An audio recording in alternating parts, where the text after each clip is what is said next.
देखो हम लोग को आज स्टार्ट करना है थ्योरी ऑफ सप्लाई। ठीक है, ये चैप्टर अगर आप देखो,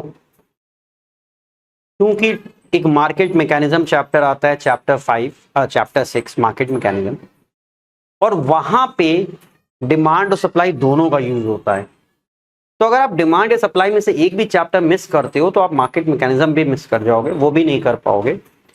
तो ये डिमांड और सप्लाई पढ़ के ही आप मार्केट मैकेनिज्म कर सकते हो। तो इस चैप्टर का मेन यूज वहीं पे रहता है, बाकी इस चैप्टर में कुछ खास है नहीं। जो चीजें हम लोग ने डिमांड में पढ़ी थी ऑलमोस्ट वही चीजें यहाँ भी पढ़ते हैं, बट पर्सपेक्टिव बदल जाता है। जब आप डिमांड पढ़ते हो तो आप बायर या कंज्यूमर के पॉइंट ऑफ व्यू से चीजें करते हो, और सप्लाई चैप्टर में आप प्रोड्यूसर या फिर सेलर का पॉइंट ऑफ व्यू लेके चलोगे। ऑलमोस्ट वही सारे टॉपिक रहेंगे, बस पॉइंट ऑफ व्यू किसका आ जाएगा? सेलर का। कम खरीदें ज्यादा खरीदें, ये सब कौन डिसाइड करेगा? ये कैसे डिसाइड होगा? ये सब सेलर डिसाइड करेगा। याद रखना ये सारी चीजें कौन डिसाइड करेगा? सेलर डिसाइड करेगा। तो अब सेलर का पर्सपेक्टिव चलेगा। तो जब आप सप्लाई चैप्टर पढ़ोगे तो आपको बायर का पर्सपेक्टिव सोचना ही नहीं है। और एक चीज और याद रखना, जब आप सेलर का पर्सपेक्टिव पढ़ना स्टार्ट करोगे तो आपको ये रियलाइज होगा कि सर बायर और सेलर तो बिल्कुल ऑपोजिट डायरेक्शन में जा रहे हैं। तो फिर कैसे कोई चीज बिकती है? तो कोई चीज कैसे बिकती है वो चीज हम लोग पढ़ेंगे मार्केट मैकेनिज्म में, कि ये कॉमन ग्राउंड पे कैसे आते हैं। क्योंकि हम लोग ने डिमांड में तो पढ़ा है कि डिमांड में कि प्राइस कम होने से कंज्यूमर ज्यादा खरीदेगा, ठीक है, लेकिन सप्लाई में हम लोग पढ़ेंगे कि कम प्राइस पे सेलर कम बेचेगा। तो अब कहां से डील हो पाएगी भाई? वो ज्यादा खरीदना चाहता है, ये कम बेचना चाहता है। जब प्राइस बढ़ जाएगा तो कंज्यूमर कम खरीदना चाहता है लेकिन सेलर ज्यादा बेचना चाहता है। तो यही चीज हम लोग पढ़ेंगे मार्केट मैकेनिज्म में, कि कैसे ये प्राइस डिटरमाइन होता है, कैसे डिमांड और सप्लाई प्राइस को कंट्रोल करते हैं और प्राइस को इन्फ्लुएंस करते हैं। खैर, स्टार्ट करते हैं थ्योरी ऑफ सप्लाई। और इस चैप्टर की पहली चीज याद रखो, लाइक थ्योरी ऑफ डिमांड, ये चैप्टर भी या ये टॉपिक भी क्वालिटेटिव नेचर का है। भाई डिमांड जब हम लोगों ने पढ़ा था तो उसमें लॉ ऑफ डिमांड आया था, वो भी क्वालिटेटिव नेचर का था। थ्योरी ऑफ सप्लाई भी क्वालिटेटिव नेचर का, मतलब लॉ ऑफ सप्लाई जो होता है वो क्वालिटेटिव नेचर का होता है। क्वालिटेटिव नेचर का मतलब है ये सिर्फ रिलेशन को बताता है, उसको क्वांटिफाई नहीं करता है, उसको मैग्नीट्यूड के फॉर्म में नहीं प्रेजेंट करता है। मतलब प्राइस से सप्लाई चेंज होगी ये बताता है कि कैसे चेंज होगी, बढ़ेगी या कम होगी। प्राइस के चेंज होने से सप्लाई चेंज होगी तो सप्लाई बढ़ेगी या कम होगी ये डिस्कस करता है, लेकिन कितना बढ़ेगी और कितना कम होगी ऐसा कोई डिस्कशन ही नहीं करता है। तो क्वालिटेटिव नेचर याद रखना, ठीक है। लॉ ऑफ डिमांड और लॉ ऑफ सप्लाई दोनों क्वालिटेटिव नेचर के। यहां पर मतलब ये क्वालिटी बताता है कैसे चेंज हो रहा है, ठीक है। और इलास्टिसिटी जो होता है वो मैग्नीट्यूड या क्वांटिटेटिव नेचर का होता है, वो क्वांटिटी की बात करता है। तो सबसे पहला टर्म जो इस चैप्टर में आता है वो है सप्लाई। तो सप्लाई को हम कैसे डिफाइन कर सकते हैं? Supply, it refers to quantities of a commodity that sellers are willing to produce and offer for sale.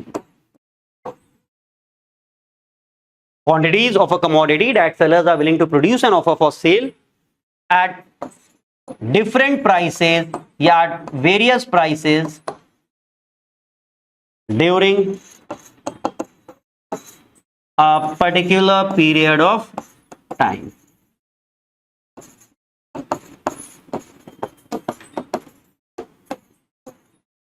तो आप देखना जब ये चैप्टर पढ़ोगे तो आपको बड़ा रिलेटेबल लगेगा। अरे सर बिल्कुल डिमांड में ऐसे ही तो पढ़ रहे थे, ऑलमोस्ट वही टॉपिक सारे आएंगे, सेम उसी पैटर्न पे रहेगा, लेकिन पर्सपेक्टिव बदलने से चीजें बदल जाती हैं। ये चीज याद रखना, ठीक है। सेलर और बायर दोनों अलग हैं, दोनों का पर्सपेक्टिव बदल जाता है तो उससे चीजें बदल जाती हैं। हाँ, टॉपिक्स ऑलमोस्ट सेम ही रहेंगे, ठीक है, आप डेफिनेशन देखो ऑलमोस्ट सेम पैटर्न में दिख रही, बट सेम नहीं है, डेफिनेशन अलग है क्योंकि पर्सपेक्टिव अलग है। तो it refers to quantities of a commodity that sellers are willing to produce and offer for sale at different prices during a particular period of time. तो यहां पे आपको इस डेफिनेशन से एक चीज याद रखनी है कि जो सप्लाई होता है वो हमेशा प्राइस के रिस्पेक्ट में एग्जिस्ट करता है, which mean supply is a relative term.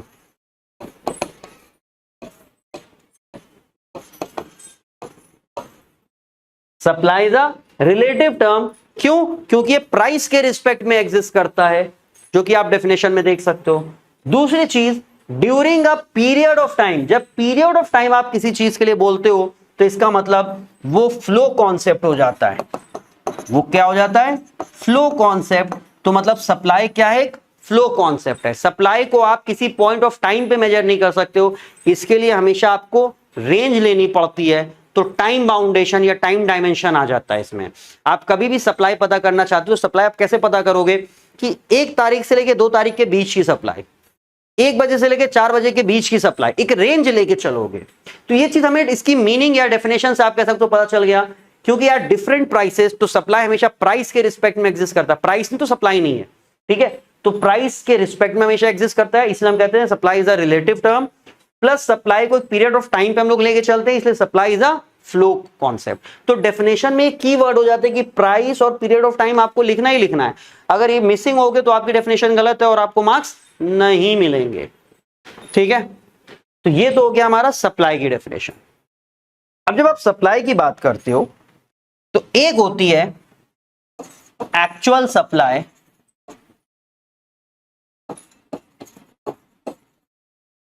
और एक होती है intended supply.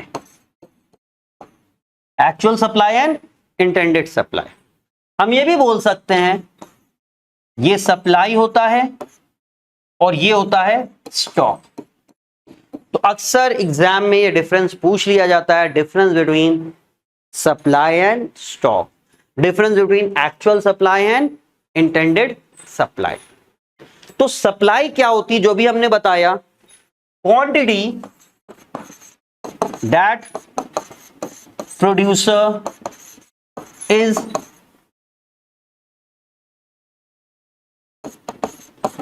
willing to sell at given prices during a period of time। कितनी क्वांटिटी प्रोड्यूसर बेचना चाह रहा है। और इंटेंडेड सप्लाई होता है quantity available with the producer at a particular point of time।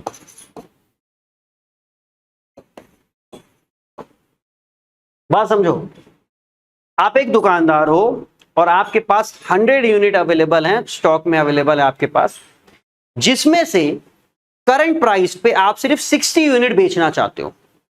तो 100 यूनिट वो टोटल आपके पास स्टॉक है, वो इंटेंडेड सप्लाई है, और 60 यूनिट जो आप बेचना चाहते हो वो आपकी एक्चुअल सप्लाई है। तो सप्लाई जितनी क्वांटिटी आप बेचना चाह रहे हो, स्टॉक टोटल जितनी क्वांटिटी आपके पास अवेलेबल है। तो सप्लाई को हम लोग मेजर करते हैं पीरियड ऑफ टाइम पे और स्टॉक को मेजर करते हैं पॉइंट ऑफ टाइम पे। तो याद रखना कि स्टॉक बड़ा कॉन्सेप्ट है, सप्लाई छोटा कॉन्सेप्ट है। सप्लाई जो होता है वो स्टॉक का पार्ट होता है। स्टॉक मतलब कितनी क्वांटिटी अवेलेबल है, विच मीन आप स्टॉक को कभी भी सप्लाई में कन्वर्ट कर सकते हो। जितना आपके पास स्टॉक है, अगर आप पूरा बेचने को रेडी हो जाओ तो पूरा स्टॉक किसके बराबर हो जाएगा? सप्लाई के बराबर हो जाएगा। तो एक्चुअल सप्लाई और इंटेंडेड सप्लाई के बीच का डिफरेंस याद रखना, एक है जितनी क्वांटिटी वो बेचना चाह रहा है उसे कहते हैं एक्चुअल सप्लाई, और इंटेंडेड सप्लाई होता है कि कितनी क्वांटिटी उसके पास अवेलेबल है। तो इसको मेजर करते हैं पीरियड ऑफ टाइम पे, क्योंकि ये फ्लो कॉन्सेप्ट है, और इसको मेजर करते हैं पॉइंट ऑफ टाइम पे, ये स्टॉक कॉन्सेप्ट है। याद रखना, एक्चुअल सप्लाई ये आपका फ्लो कॉन्सेप्ट है, फ्लो कॉन्सेप्ट, इसको पीरियड ऑफ टाइम पे मेजर करते हैं, और इंटेंडेड सप्लाई ये आपका स्टॉक कॉन्सेप्ट है। स्टॉक कॉन्सेप्ट का मतलब ये हुआ कि इसे पॉइंट ऑफ टाइम पे मेजर करते हैं, ठीक है? ये वाइडर टर्म है, ये स्मॉलर टर्म है। Supply is a part of stock, और स्टॉक के बारे में याद रखना, stock is the quantity which can be converted into supply with in short period of time. एकदम अर्जेंट बेसिस पे अगर आपको बोला जाए कि सप्लाई बढ़ानी है ना, तो आप अपने स्टॉक को सप्लाई में कन्वर्ट कर सकते हो, ठीक है। एकदम शॉर्ट नोटिस पे अगर बोला जाए तो stock can be converted into supply with in short period of time. तो पूरा स्टॉक सप्लाई बन सकता है अगर कंज्यूमर सेलर उसको बेचने को रेडी हो जाए। तो एक ये difference between supply and stock आप याद रखना है, बहुत बार एग्जाम में पूछा गया है, ठीक है, ठीक है। तो सप्लाई क्या है? स्टॉक का वो पार्ट जो वो बेचना चाह रहा है। तो अगर वो स्टॉक का जो पार्ट, जितना पार्ट वो बेचना चाहता है, उसे कहते हैं हम लोग सप्लाई। चलो, तो अब आते हैं हम लोग नेक्स्ट टॉपिक पे, जो कि है डिटर्मिनेंट्स ऑफ सप्लाई।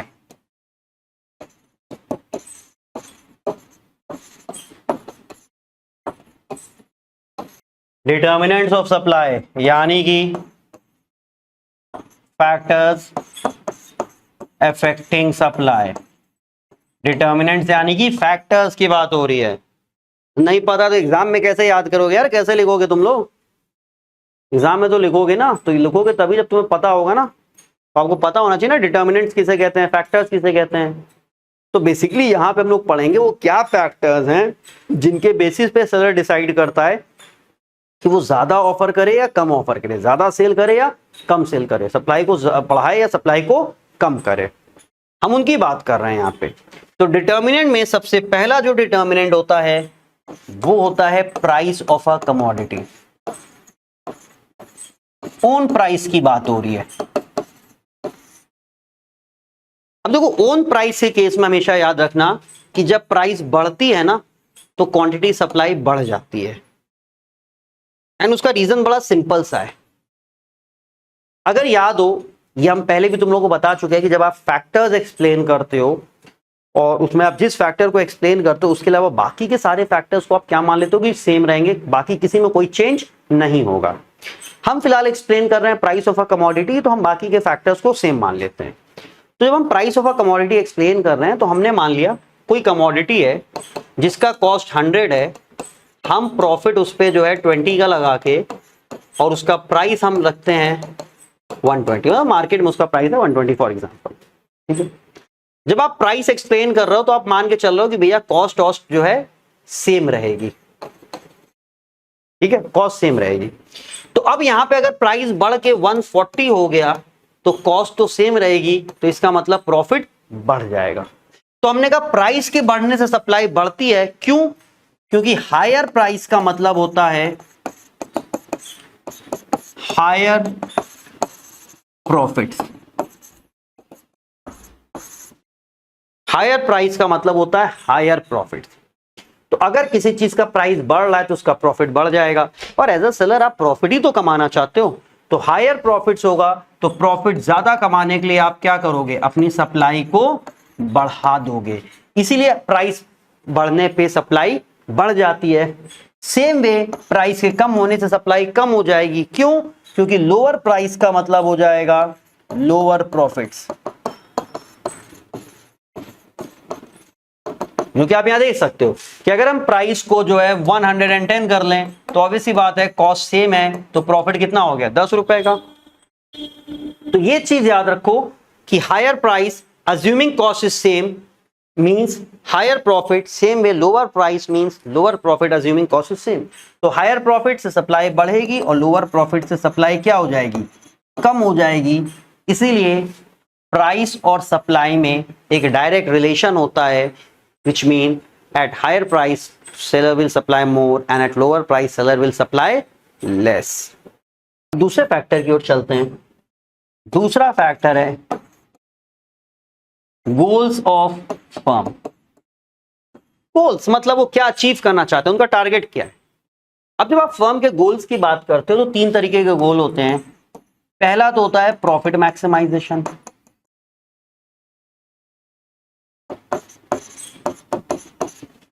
दूसरा होता है सेल्स मैक्सिमाइजेशन,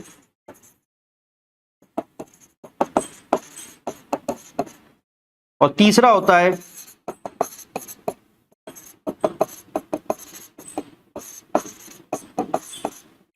रिस्क मिनिमाइजेशन। अब समझो, जिस प्रोड्यूसर का गोल प्रॉफिट मैक्सिमाइजेशन है वो क्या करेगा, he will supply more only at higher price. अभी हम लोग ने पढ़ा ना, higher price means higher profit. तो जिसका एम है हमें अपने प्रॉफिट को मैक्सिमाइज करना, तो वो क्या करेगा, जब प्राइस ज्यादा होगा तो सप्लाई ज्यादा करेगा, जब प्राइस कम होगा तो सप्लाई कम करेगा। क्यों? क्योंकि अगर प्राइस गिर गया है तो उसको पता है कि जो भी बेचेगा वो कम प्रॉफिट में बेचेगा। ठीक है, जैसे हम प्रीवियस एग्जांपल पे आए, पहले वो 20 रुपए के प्रॉफिट में बेच रहा था, अगर प्रॉफिट 40 हो गया तो चाहेगा कि उसके पास जितना स्टॉक है ज्यादा ज्यादा खाली करो। भाई 40 का प्रॉफिट हो रहा है तो ज्यादा ज्यादा बेच के कमा लो। लेकिन वही अगर प्राइस कम हो जाएगा तो उसका प्रॉफिट कम हो जाएगा। तो पहले उसका प्लान था कि यार हम जो है 5000 यूनिट बेचेंगे, लेकिन अभी उसने देखा यार प्राइस कम हो रहा है तो 5000 यूनिट पे मेरा प्रॉफिट कम हो जाएगा ना, तो कम कर देगा। अब ऑब्वियसली बात है, सप्लाई रोक नहीं सकता है, कम कर देगा। तो वही चीज है कि जिसका एम प्रॉफिट मैक्सिमाइजेशन है, he will supply more only at higher price. अगर प्राइस ज्यादा है तो वो सप्लाई बढ़ाएगा, अगर प्राइस कम होगा तो सप्लाई कम कर लेगा, क्योंकि उसको अपने ओवरऑल प्रॉफिट को मैक्सिमाइज करना है। ऑन दी अदर हैंड एक बंदा है, एक सेलर है जिसका एम है सेल्स मैक्सिमाइजेशन। सेल मैक्सिमाइजेशन वाला चाहता है कि उसका सेल हो, तो ये क्या करेगा, he will supply more even at lower price. Price ज्यादा हो चाहे कम हो, ये अपनी सप्लाई को कभी कम नहीं करेगा। भाई इसको तो अपनी सेल बढ़ानी है ना, तो इसको प्रॉफिट से मतलब नहीं, कम प्रॉफिट हो ज्यादा प्रॉफिट हो उससे मतलब नहीं, कहता है यार हमें अपनी सेल बढ़ानी है। तो जब प्राइस ज्यादा था तो भी तो सप्लाई इसकी ज्यादा थी, अभी प्राइस कम हो गया तो भी इसकी सप्लाई ज्यादा है। तो मतलब इसके केस में क्या है, प्राइस बढ़ा है तो सप्लाई तो ऊपर ही है, प्राइस कम होगा तो भी सप्लाई ऊपर ही रहेगी, इसकी सप्लाई कम नहीं करता है। और लास्ट में तीसरा बंदा आता है रिस्क मिनिमाइजेशन, ये रिस्क नहीं लेना चाहता। अब हम लोग को पता है बिजनेस में कैसे काम होता है कि आप डिमांड को एंटिसिपेट करके पहले से चीजें प्रोड्यूस कर लेते हो। ऐसा थोड़ी कि खरीदने आ रहा तब आप मैन्युफैक्चर कर रहे हो, आप पहले ही से प्रोड्यूस कर लेते हो, एंटिसिपेट करते हो और इतना तो बिक जाएगा। अब आपने सोचा था यार 10,000 यूनिट बिक जाएगा, आपने 10,000 यूनिट बना दिया, अब इत्तेफाक से अगर सिर्फ 5,000 यूनिट बिका, 5,000 नहीं बिका तो आपका तो लॉस हो जाएगा। तो यही तो बिजनेस में रिस्क होता है। तो ये अपने रिस्क को मिनिमाइज करना चाहता है, तो कहता है भैया पहले ज्यादा नहीं बनाएंगे, ये थोड़ा बनाता है थोड़ा बेचता है। He produces and supply less. Profit कुछ भी हो थोड़ा थोड़ा बना के चलता है कि जितना इसका बिक जाए ताकि रिस्क ज्यादा ना हो। ठीक है, ये हो गया 2 फैक्टर। अब आते हैं हम लोग अपने तीसरे फैक्टर पे, और तीसरा फैक्टर है इनपुट प्राइसेस। इनपुट, आप सेलर या सप्लाई की बात कर रहे हो, प्रोड्यूसर की बात कर रहे हो। प्रोड्यूसर में जब आप इनपुट बोलते हो तो इनपुट होते हैं factors of production. Factors of production का मतलब होता है लैंड, लेबर, कैपिटल और एंटरप्रेन्योर। आप किसी भी चीज को प्रोड्यूस करने के लिए आपको इन 4 चीजों की जरूरत होती है। 4 चीज आपको फ्री में नहीं मिलती, इनके लिए आप प्राइस पे करते हो, लैंड पे आप पे करते हो, रेंट, लेबर को आप पे करते हो, वेजेस, कैपिटल पे आप पे करते हो, इंटरेस्ट, और एंटरप्रेन्योर का जाता है प्रॉफिट। तो ये जो भी चीजें आप फैक्टर्स ऑफ प्रोडक्शन को पे करते हो, ठीक है, ये इनकी क्या बनती हैं, प्राइसेस होती हैं, प्राइसेस ऑफ फैक्टर इनपुट। आपको अगर कोई चीज मैन्युफैक्चर करना है, आपको फैक्टर इनपुट की जरूरत है, आप उसका प्राइस पे करिए तो आपको मिल जाएगा। और जो भी प्राइस आप फैक्टर इनपुट को पे करते हो वही आपकी बन जाती है कॉस्ट। तो हम सीधे सीधे कह सकते हैं इनपुट प्राइसेस मतलब क्या होता है, कॉस्ट होता है। तो हम सीधे सीधे क्या कह सकते हैं कि इनपुट प्राइसेस का मतलब क्या होता है, कॉस्ट। अब आप कॉस्ट को एक्सप्लेन करने जा रहे हो, यानी कि आप कमोडिटी का जो सेलिंग प्राइस है उसको मान लोगे कि वो सेम है। तो मान लो कि अगर इनपुट प्राइसेस बढ़ गए तो इसका मतलब कॉस्ट बढ़ जाएगी। ठीक है, तो वापस से अपनी उस इक्वेशन पे आते हैं where cost plus profit is equal to price था। ठीक है, कॉस्ट 100 है, प्रॉफिट 40 है, तो आपका प्राइस है 140। अब आप एक चीज समझ लो कि प्राइस इस बार कांस्टेंट है, क्योंकि आप कॉस्ट को एक्सप्लेन करने जा रहे हो तो आप प्राइस को मान लोगे कांस्टेंट है। इनपुट प्राइसेस बढ़ गए तो कॉस्ट बढ़ गई। ये याद रखो, ये प्राइस ऑफ अ कमोडिटी है, ये फैक्टर इनपुट के प्राइसेस नहीं है। कॉस्ट बढ़ गई, कॉस्ट बढ़ गया 120 हो गई, प्राइस आप मान रहे हो कि सेम ही है, तो आपका प्रॉफिट क्या हो गया, कम हो गया। तो इनपुट प्राइसेस बढ़ने से आपकी कॉस्ट बढ़ती है, और कॉस्ट के बढ़ने से क्या होता है, आपका जो प्रॉफिट मार्जिन होता है ना वो कम हो जाता है। प्रॉफिट मार्जिन जब कम हो जाएगा तो ऑब्वियस सी बात है कि आपकी जो सप्लाई है वो भी कम हो जाएगी। सेम वे इनपुट प्राइसेस कम होंगे तो आपकी कॉस्ट कम हो जाएगी, कॉस्ट कम होने से आपका प्रॉफिट मार्जिन बढ़ जाएगा और आप अपनी सप्लाई को बढ़ा दोगे। जैसे यहां पे देखो, कॉस्ट कम होके 90 हो गई तो सेलिंग प्राइस तो सेम ही है, तो आपका प्रॉफिट कितना हो गया 50 का। भाई ज्यादा प्रॉफिट हो रहा है तो ज्यादा प्रॉफिट के चक्कर में आप क्या करोगे, आप अपनी सप्लाई को बढ़ा दोगे। ठीक है, ये 50 है का 5 लिखा हुआ है, कुछ और ना समझ लेना उसको, 80 60। तो ये होता है इनपुट प्राइसेस। तो यहां पे आप मान के चल रहे हो कि जब आप इनपुट प्राइसेस को एक्सप्लेन कर रहे हो कि price of a commodity same रहेगा, तो इनपुट प्राइसेस अगर बढ़ रहा है तो इसका मतलब कॉस्ट बढ़ रही है, तो price of a commodity being same आपका प्रॉफिट कम हो जाएगा, जिसकी वजह से आप अपनी सप्लाई को कम कर दोगे। तो यहां पे क्या हो रहा है, आप सेम प्राइस पे सप्लाई को अपनी कम कर दे रहे हो क्योंकि इनपुट प्राइसेस बढ़ जा रहा है। सेम में इनपुट प्राइसेस के कम होने से कॉस्ट कम हो रही है, प्राइस बीइंग सेम, कॉस्ट कम हुई तो प्रॉफिट मार्जिन बढ़ गया, तो सेम प्राइस पे आप अपनी सप्लाई को बढ़ा दोगे। ये होता है आपका इनपुट प्राइसेस। 3 फैक्टर्स हो गए। चलो अब आते हैं चौथे फैक्टर पे, जो कि है टेक्निक्स ऑफ प्रोडक्शन। जब आप टेक्निक्स ऑफ प्रोडक्शन की बात करते हो, बेसिकली आप टेक्नोलॉजी की बात करते हो। अब टेक्नोलॉजी में आप लेटेस्ट टेक्नोलॉजी यूज कर सकते हो, या आपकी टेक्नोलॉजी आउटडेटेड हो सकती है, पुरानी टेक्नोलॉजी। आउटडेटेड मतलब पुरानी टेक्नोलॉजी। अब ये बताओ टेक्नोलॉजी का रोल क्या है, टेक्नोलॉजिकल डेवलपमेंट से क्या फायदा होता है। जब हम कहते हैं नई टेक्नोलॉजी आ गई, उसका क्या फायदा है। नई टेक्नोलॉजी क्या करती है कि हम सेम काम को कम टाइम में कर सकते हैं, विच मीन हमारा उतने ही टाइम में आउटपुट बढ़ जाएगा। ठीक है, बात समझो। पहले आप 8 आवर्स की ड्यूटी में 800 यूनिट प्रोड्यूस कर रहे थे।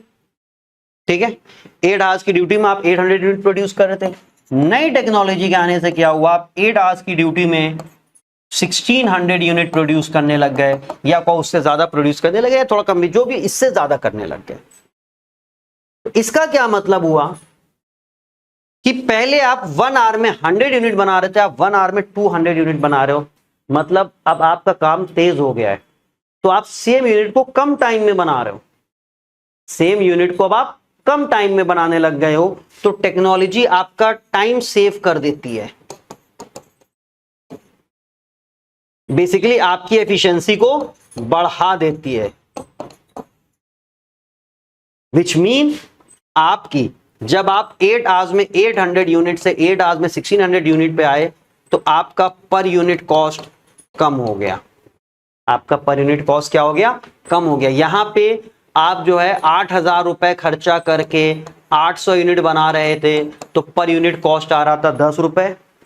यहां पे अब क्या हुआ कि आप 12000 खर्चा करके 1600 यूनिट बना रहे हो, तो आपका पर यूनिट कॉस्ट कितना आ जाएगा, ये डबल जीरो कट गया, अब 430 सा हो गया, 4 क्या कहते हैं, कितने सा हो गया, 4 सा हो गया, और फिर ये हो गया 7.5। कि पहले आपकी पर यूनिट कॉस्ट 10 थी, अब आपकी पर यूनिट कॉस्ट क्या हो गई, 7.5 हो गई। तो टेक्नोलॉजी क्या करता है, आपके टाइम को सेव करता है, आपकी एफिशिएंसी को बढ़ाता है।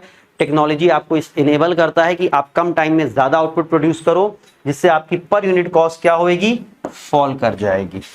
तो जब आप लेटेस्ट टेक्नोलॉजी यूज करते हो, तो इससे क्या होता है, आपकी एफिशिएंसी बढ़ती है। एफिशिएंसी बढ़ने से आपका आउटपुट बढ़ता है, और आपकी पर यूनिट कॉस्ट जो होती है वो कम हो जाती है। ठीक है, पर यूनिट कॉस्ट की बात हो रही है। आपकी पर यूनिट कॉस्ट जो होती है वो कम हो जाती है। तो बेसिकली हम कह सकते हैं कि लेटेस्ट टेक्नोलॉजी से हमारी जो कॉस्ट होती है वो कम हो जाती है। और अभी थोड़ी देर पहले हम लोगों ने पढ़ा कि कॉस्ट कम होने से क्या होगा कि हमारा प्रॉफिट मार्जिन बढ़ जाएगा, और अगर प्रॉफिट मार्जिन बढ़ गया तो ऑब्वियस सी बात है हम अपनी सप्लाई भी बढ़ा देंगे। तो लेटेस्ट टेक्नोलॉजी से सप्लाई बढ़ेगी। और अगर आप आउटडेटेड टेक्नोलॉजी यूज करते हो तो ये आपकी एफिशिएंसी को कम करता है। एफिशिएंसी कम होती है जिससे आपका ओवरऑल आउटपुट भी क्या होएगा, कम होगा। तो आपकी पर यूनिट जो कॉस्ट होती है वो बढ़ जाएगी। आप पैसा खर्चा करके कम प्रोड्यूस कर पा रहे हो तो पर यूनिट कॉस्ट आपकी बढ़ जाएगी। इसका मतलब हम कह सकते हैं आउटडेटेड टेक्नोलॉजी से आपकी ओवरऑल कॉस्ट बढ़ेगी। कॉस्ट बढ़ने से आपका जो प्रॉफिट है वो प्रॉफिट गिरने लगेगा, और प्रॉफिट अगर कम होगा तो आपकी सप्लाई भी कम हो जाएगी। ठीक है, एक फैक्टर और हम लोग देखते हैं आज, और ये आज का आखिरी फैक्टर रहेगा। ठीक है, सारे आज नहीं एक्सप्लेन करेंगे। वो है प्राइस ऑफ रिलेटेड गुड्स। अब एक चीज समझना कि जब हम लोगों ने डिमांड चैप्टर पढ़ा था तो हम लोग का रिलेटेड गुड्स दो तरीके का था, सब्स्टिट्यूट और कॉम्प्लीमेंट्री। लेकिन जब आप सप्लाई चैप्टर की बात करते हो तो यहां पे रिलेटेड गुड्स का मतलब सिर्फ और सिर्फ सब्स्टिट्यूट होता है, याद रखना। तो आप एक सेलर के पॉइंट ऑफ व्यू से देखो कि सेलर के पास जो रिसोर्सेज हैं वो लिमिटेड रिसोर्सेज हैं, और क्लास 11th में जाओ और क्लास 11th में इकोनॉमिक्स में आपने पीपीसी प्रोडक्शन पॉसिबिलिटी कर्व पढ़ा था, जहां पे हम लोग ने ये पढ़ा था कि लिमिटेड रिसोर्सेज हैं, मतलब एक का प्रोडक्शन बढ़ाने के लिए दूसरे का प्रोडक्शन कम करना पड़ेगा। हम दोनों का प्रोडक्शन एक साथ नहीं बढ़ा सकते हैं, क्योंकि जिसका प्रोडक्शन आपको बढ़ाना है उस पर रिसोर्सेज ज्यादा करने पड़ेंगे, तो कहीं और से हटाने पड़ेंगे रिसोर्सेज को। तो जब आप एक जगह से रिसोर्सेज हटा के दूसरी जगह लगा रहे हो तो जहां से रिसोर्सेज हटा रहे हो उसका प्रोडक्शन गिर जाएगा, और जहां रिसोर्सेज लगा रहे हो उसका प्रोडक्शन बढ़ जाएगा। ये याद है ना, पढ़ा था। तो सेलर के पास लिमिटेड रिसोर्सेज हैं। वो क्या करता है, वो देखता है कि मान लो एक्स मेरा मेन गुड है और वाई को हमने सब्स्टिट्यूट मान लिया, तो जिस पे उसको ज्यादा प्रॉफिट होगा वो उसकी सप्लाई ज्यादा करेगा ना। तो अब अगर मान लो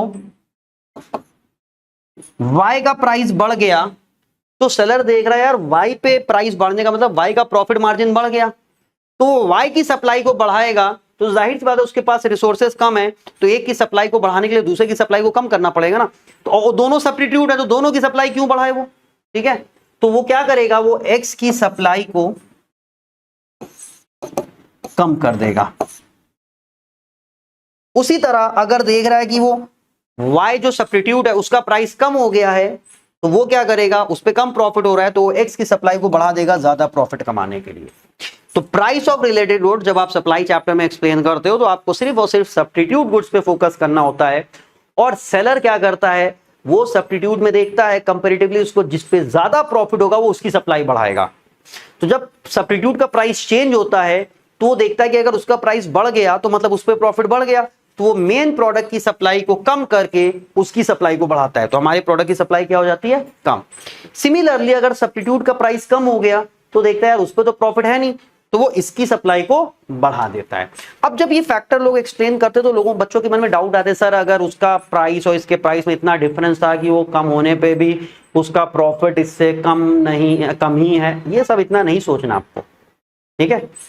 कहने का मतलब लोग ऐसे देखते हैं कि सर उसका प्राइस बढ़ तो गया लेकिन अभी भी एक्स वाले पे प्रॉफिट ज्यादा है, इतना उसकी आप बाल की खाल ना निकालिए, आप एकदम बेसिक पे चलिए कि इसका प्राइस बढ़ रहा है मतलब इसकी प्रॉफिटेबिलिटी बढ़ रही है। उसमें इफ एंड बट वाली कंडीशन आपको नहीं लानी है, ठीक है। आप जब डिटेल में जाओगे तो फिर कंपैरिजन करना है ना किस पे प्रॉफिट ज्यादा है।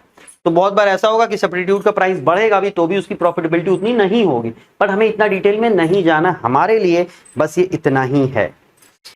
तो एक काम करते हैं, आज के लिए इतने ही फैक्टर्स रखते हैं, 5 फैक्टर्स हम लोग ने कर लिए हैं, टोटल 11 फैक्टर्स हैं। नेक्स्ट क्लास में हम बाकी के फैक्टर्स और फिर सप्लाई फंक्शंस करेंगे। पैकअप कर लेते हैं हम लोग।